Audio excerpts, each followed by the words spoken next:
खडकीत गावठी पिस्टलसह आरोपी अटकेत. पुणे प्रतिनिधी. खंडणी विरोधी पथक क्रमांक 2च्या विशेष मोहिमेदरम्यान खडकी परिसरात पोलिसांनी कारवाई करत एक गावठी पिस्टल व एक जिवंत काडतूस जप्त केले आहे.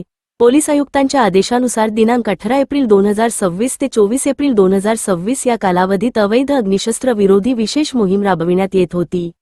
या मोहिमेअंतर्गत दिनांक एप्रिल 24 रोजी पोलीस उपनिरीक्षक गौरव देव, पोलीस अंमलदार प्रदीप परीट, दयानंद गायकवाड, अमोल राऊत, चेतन आपटे व शेखर खराडे हे पथक खडकी परिसरात पेट्रोलिंग करत होते. दरम्यान गोपनीय माहितीच्या आधारे हितेश उर्फ बाप्पू सतीश चांदणे, वय 24, राजीव गांधी नगर, खडकी, पुणे हा त्रिकोणी गार्डन परिसरात संशयास्पद हालचाली करत असल्याचे समजले. पोलिसांनी सापळा रचून त्याला ताब्यात घेतले असता त्याच्याकडून एक गावठी पिस्टल व एक जिवंत काडतूस जप्त करण्यात आले. या प्रकरणी खडकी पोलीस स्टेशन येथे गुन्हा क्रमांक 81/2026 नोंद करण्यात आला असून पुढील तपास सुरू आहे.